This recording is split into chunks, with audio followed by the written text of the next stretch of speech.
Panta Rei. Tout s'écoule. Tout est mouvement. C'est le message d'Héraclite il y a 2500 ans.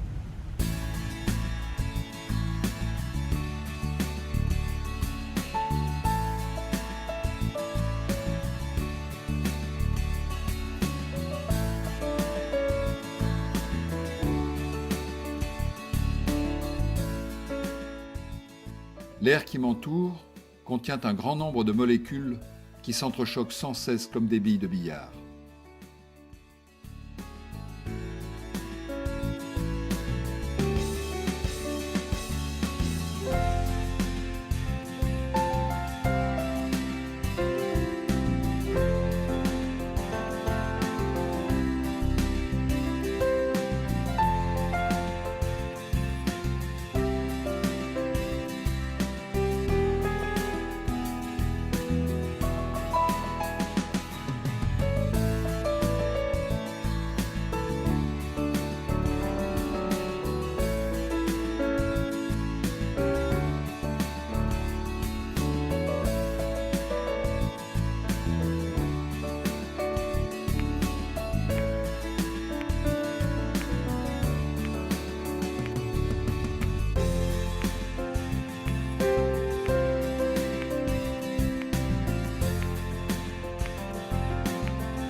Tout est mouvement.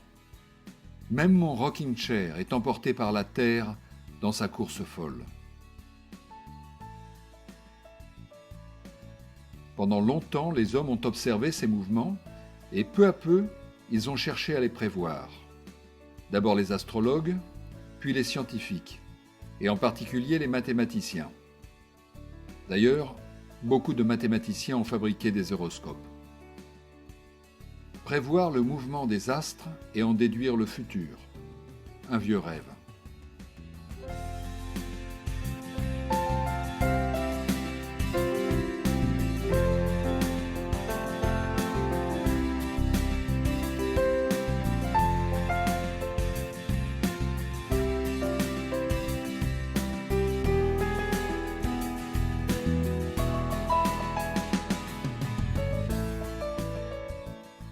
Dans le monde mathématique qui nous entoure, tout est mouvement également.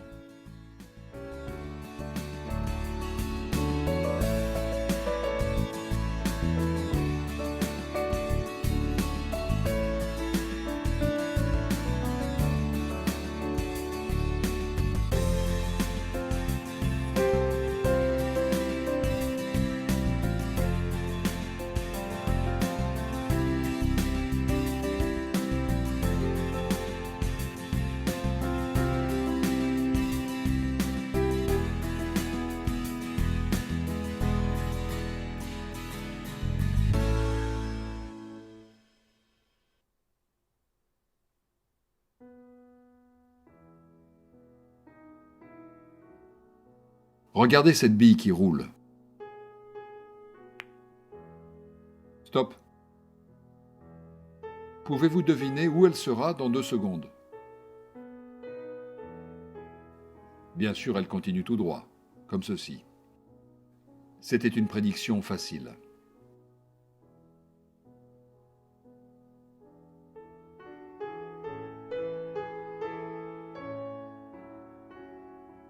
Ici, c'est un peu plus difficile. Stop. La bille va visiblement rencontrer le bord du billard. Comment va-t-elle continuer son chemin? Le mathématicien peut calculer la position future de la bille en fonction du temps. C'est déjà un succès de la science.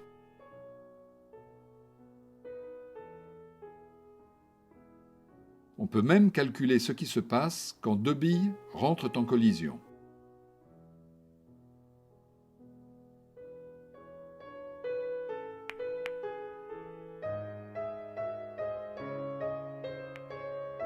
Peu à peu, l'idée du déterminisme s'est imposée en science. Si je connais la situation maintenant, je devrais en principe être capable de déterminer la situation dans quelques instants.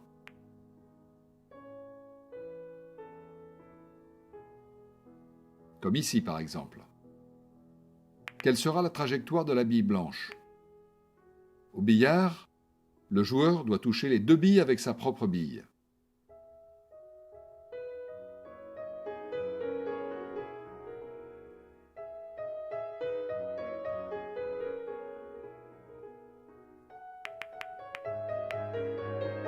Pas mal.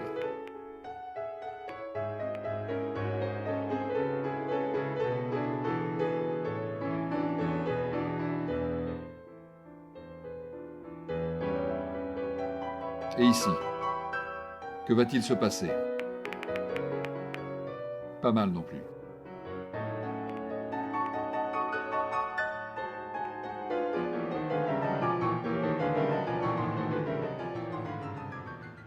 Si je lis le journal aujourd'hui, suis-je capable, en principe, de prévoir ce qui se passera dans le monde dans un mois? Trop compliqué. N'allez pas croire que ce film va vous aider à prédire l'avenir.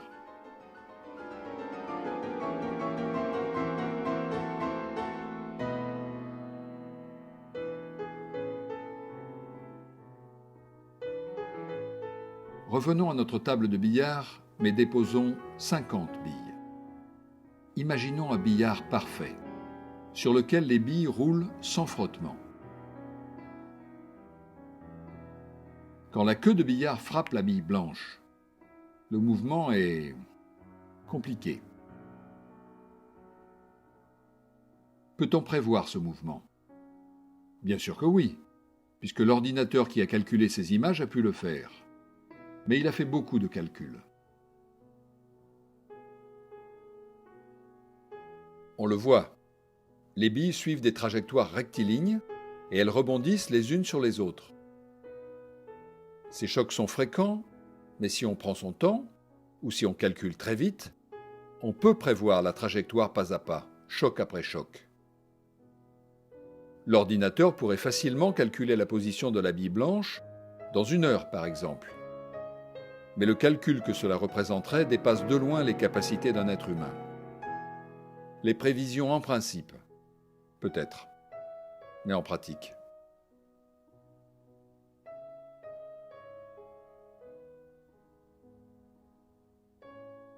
Déplaçons l'une des billes de quelques centimètres. Regardez, les 2 tables de billard sont presque identiques. Seule une bille a été légèrement déplacée. Lorsqu'on lance la bille blanche, le mouvement des 2 côtés commence de la même manière. Mais après un certain temps, pas très long, les trajectoires deviennent complètement différentes.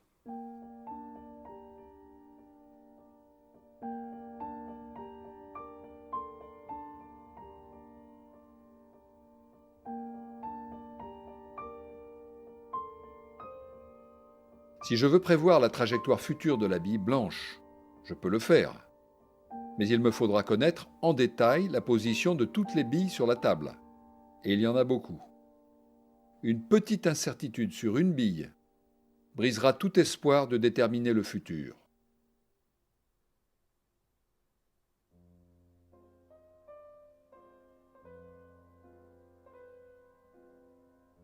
Voici la définition classique du déterminisme par le mathématicien Laplace en 1814.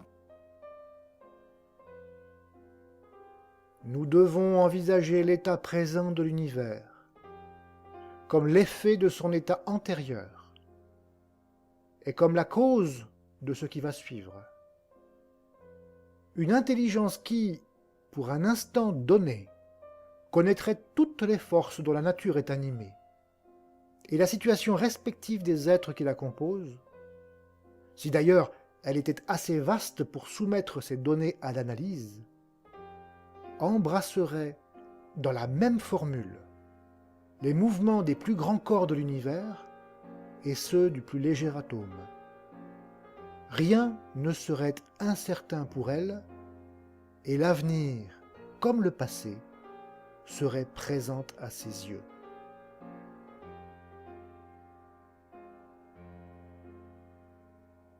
Comment comprendre les mouvements des corps célestes ?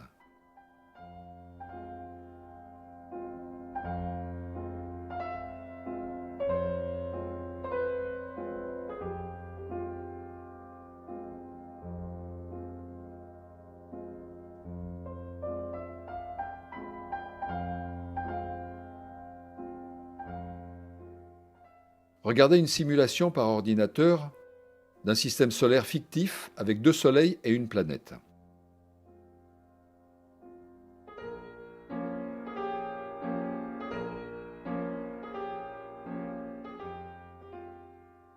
C'est un peu comme notre billard. L'ordinateur peut calculer pas à pas le mouvement, mais peut-il nous prédire la destinée du système ?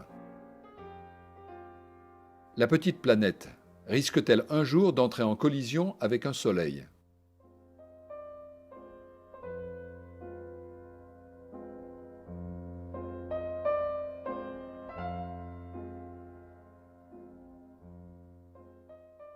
Voilà. Nous pourrions prévoir l'avenir si nous avions une intelligence infinie. Mais ce n'est pas le cas, malheureusement. Ou peut-être heureusement.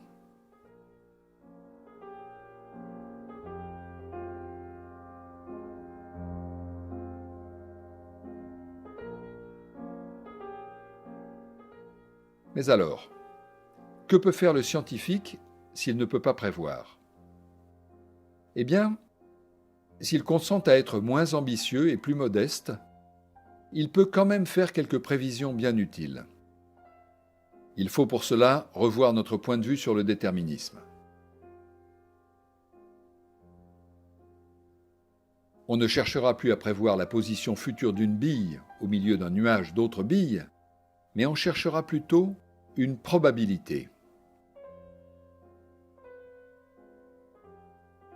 Le but de la prévision ne sera plus de déterminer la température qu'il fera à Paris dans 10 ans jour pour jour, ce serait vain, mais plutôt d'essayer de prévoir des moyennes, des statistiques, comme, par exemple, le nombre de cyclones qui traverseront l'Atlantique en une saison. Des probabilités plutôt que des certitudes. Voilà un changement de point de vue.